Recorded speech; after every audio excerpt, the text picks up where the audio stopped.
Saudara-saudari terkasih, selamat jumpa kembali di channel KSCC Medan. Selamat hari Minggu dan salam Imago Dei.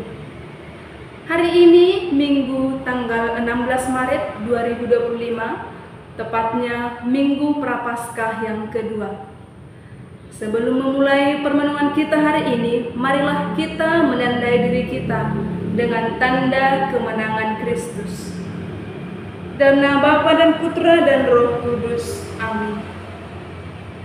Permenungan kita hari ini diambil dari Injil Lukas bab 9 ayat 28b sampai 36. Kira-kira 8 hari sesudah segala pengajaran itu, Yesus membawa Petrus, Yohanes dan Yakobus lalu naik ke atas gunung untuk berdoa. Ketika ia sedang berdoa, rupa wajahnya berubah dan pakaiannya menjadi putih berkilau-kilauan. Dan tampaklah 2 orang berbicara dengan dia, yaitu Musa dan Elia. Keduanya menampakkan diri dalam kemuliaan dan berbicara tentang tujuan kepergiannya yang akan digenapinya di Yerusalem. Sementara itu, Petrus dan teman-temannya telah tertidur, dan ketika mereka terbangun, mereka melihat Yesus dalam kemuliaannya, dan kedua orang yang berdiri di dekatnya itu. Dan ketika kedua orang itu hendak meninggalkan Yesus, Petrus berkata kepadanya, "Guru, betapa bahagianya kami berada di tempat ini. Baiklah, kami dirikan sekarang 3 kemah, 1 untuk engkau, 1 untuk Musa, dan 1 untuk Elia." Tetapi Petrus tidak tahu apa yang dikatakannya itu. Sementara ia berkata demikian, datanglah awan menaungi mereka. Dan ketika mereka masuk ke dalam awan itu, takutlah mereka. Maka terdengarlah suara dari dalam awan itu yang berkata, "Inilah anakku yang kupilih, dengarkanlah dia." Ketika suara itu terdengar, nampaklah Yesus tinggal seorang diri, dan murid-murid itu merahasiakannya, dan pada masa itu mereka tidak menceritakan kepada siapapun apa yang telah mereka lihat itu. Demikianlah sabda Tuhan. Terpujilah Kristus. Para saudara terkasih, dalam kisah yang dituliskan oleh Santo Lukas menegaskan beberapa hal yang sangat relevan dengan kehidupan kita saat ini. Yang pertama, kemuliaan Allah sungguh nyata dalam diri Yesus sebagai putranya yang tunggal. Hal ini sangat jelas ketika Allah berkata, "Inilah anakku yang kupilih, dengarkanlah dia."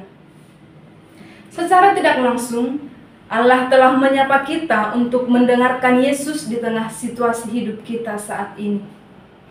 Dalam dunia yang dipenuhi dengan berbagai keramaian sosial, termasuk teknologi yang semakin berkembang. Tentunya, kehadiran teknologi saat ini telah banyak membawa dampak yang positif bagi kita. Akan tetapi, sadar atau tidak sadar, tak jarang kita mulai terbawa arus oleh sosial media. Banyak di antara kita menghabiskan waktu berjam-jam di platform digital yang bisa membuat kita kehilangan fokus pada hal-hal yang lebih penting, termasuk untuk mendengarkan suara Tuhan. Suara dari surga dalam peristiwa ini sangat jelas. Dengarkanlah dia. Ini adalah panggilan bagi kita untuk lebih kembali menyadari betapa Tuhan sebenarnya menginginkan kita umatnya tidak lalai dengan kesibukan kita masing-masing.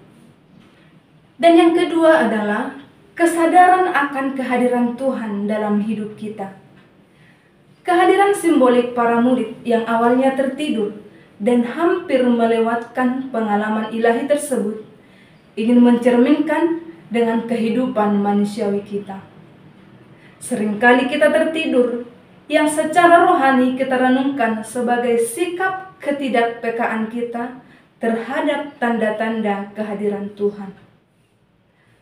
Tuhan seringkali berbicara melalui peristiwa kecil dalam hidup kita, melalui orang-orang di sekitar kita, ataupun dalam keheningan hati kita. Namun, para saudari terkasih, kita tidak waspada dan sibuk dengan hal-hal duniawi. Maka para saudara yang terkasih, marilah kita bersama-sama untuk berusaha menyediakan waktu berkualitas untuk merasakan dan mendengarkan suara Tuhan yang menyapa kita, agar kita senantiasa mampu mengalami ketenangan dan kedamaian sebagaimana yang dialami oleh para murid. Kedamaian yang dialami oleh para murid adalah buah dari kedekatannya dengan Yesus Sang Guru yang mereka ikuti. Saudara-saudari yang terkasih, di masa Prapaskah ini adalah masa yang begitu tepat bagi kita untuk sejenak mengurangi kebiasaan-kebiasaan yang membuat kita lupa untuk mendengarkan sapaan Tuhan. Oleh karena itu, marilah kita belajar dari peristiwa transfigurasi ini untuk mencari Tuhan dalam doa, mendengarkan suaranya dengan membaca dan merenungkan kitab suci, serta mengikutinya dalam setiap langkah hidup kita. Semoga Tuhan memberkati kita. Amin. Dalam nama Bapa dan Putra dan Roh Kudus. Amin.